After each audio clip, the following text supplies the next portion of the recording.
दोस्तों तस्वीर करें, आपकी मेहनत की कमाई, आपकी बचत, आपका पैसा, ये सब एक ऐसे सिस्टम में जा रहा है जो आपको तो सिर्फ चंद फीसद सूद देता है लेकिन खुद अरबों रुपए कमाता है।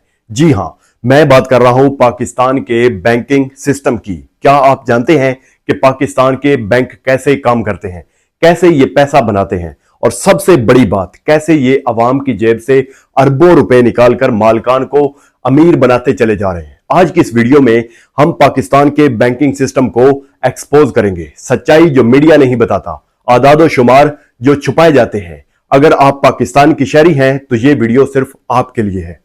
चलें शुरू करते हैं। सबसे पहले समझते हैं कि बैंक कैसे काम करते हैं। दोस्तों, बैंक एक तरह का कारोबार होता है। आप अपना पैसा बैंक में जमा कराते हैं जिसे डिपॉजिट कहते हैं। बैंक आपको इस पर थोड़ा सा सूद देता है, जैसे 5 से 10% सालाना। लेकिन यहां एक ट्विस्ट है, बैंक आपका सारा पैसा अपने पास नहीं रखता। पाकिस्तान में स्टेट बैंक ऑफ पाकिस्तान के कवानीन के मुताबिक बैंकों को सिर्फ एक छोटा सा हिस्सा, तकरीबन 10 से 20% रिजर्व के तौर पर रखना पड़ता है।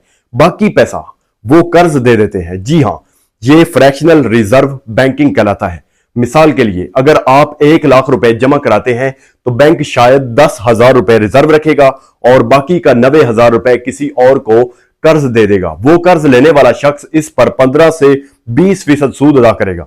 तो बैंक आपको 5% दे रहा है लेकिन खुद 15% कमा रहा है। फर्क 10% का मुनाफा का फर्क है। और ये सिर्फ एक डिपॉजिट से। तसव्वुर करें, करोड़ों डिपॉजिट से कितना पैसा बन रहा है।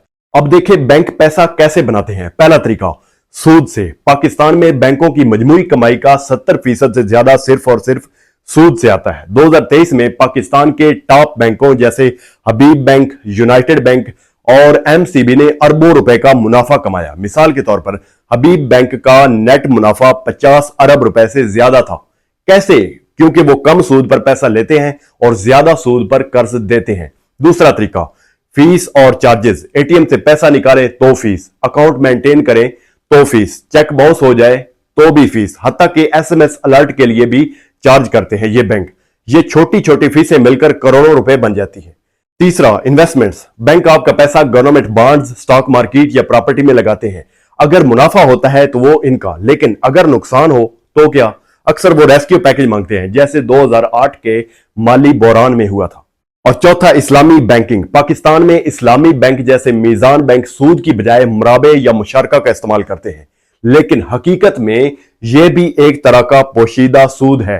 मुराबे में बैंक चीज खरीदकर महंगी बेचता है, जो बालाखिर सूद जैसा ही है। लेकिन दोस्तों, यहां तारीख पहलू है। पाकिस्तान का बैंकिंग सिस्टम अवाम को कैसे लूट रहा है। पहली बात, हाई इंटरेस्ट रेट्स। गरीब शख्स कारोबार के लिए कर्ज ले तो 20% से ज्यादा सूद। नतीजा, वो कर्ज के जाल में फंसता चला जाता है। आदात देखें, पाकिस्तान में 2024 तक बैंकों के टोटल लोन्स 20 ट्रिलियन रुपए से भी ज्यादा हैं और डिफॉल्ट रेट बढ़ रहा है। लोग घर बेच रहे हैं, कारोबार बंद कर रहे हैं। दूसरा, करप्शन और स्कैंडल्स। याद है हबीब बैंक का न्यूयॉर्क ब्रांच स्कैंडल? 2017 में अमेरिकी हुकाम ने $225 मिलियन जुर्माना लगाया क्योंकि वो मनी लॉन्ड्रिंग रोक नहीं सके। या फिर शुगर मिल स्कैंडल, जहां बैंकों ने सियासतदानों को अरबों रुपए के कर्ज दिए बिगैर चेक किए। नतीजा, अवाम के टैक्स से ये कर्ज माफ किए जाते हैं। और तीसरा, अदम मसावात। अमीर लोग कम सूद पर कर्ज लेते हैं जबकि गरीब को ज्यादा सूद पर कर्ज दिया जाता है। बैंकों के सीईओज की तनख्वाहें करोड़ों रुपए में, जबकि आम मुलाजिम को कम तनख्वाह मिलती है। और सबसे बड़ी बात, इन्फ्लेशन के दौर में बैंक आपकी बचत पर कम सूद देते हैं, जो इन्फ्लेशन से कम होता है। मतलब आपका पैसा कदर खो रहा है जबकि बैंक कमा रहे हैं। क्या यह मुनसिफाना है? क्या यह सिस्टम अवाम के लिए है या चंद अमीरों के लिए? दोस्तों, यह है पाकिस्तान के बैंकिंग सिस्टम की हकीकत। ये वीडियो देखने के बाद आपको अवेयरनेस तो हुई होगी।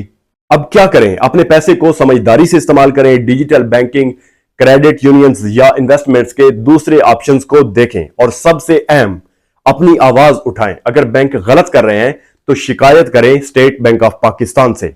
और अगर ये वीडियो पसंद आई हो तो लाइक और सब्सक्राइब करना मत भूलिए। शुक्रिया।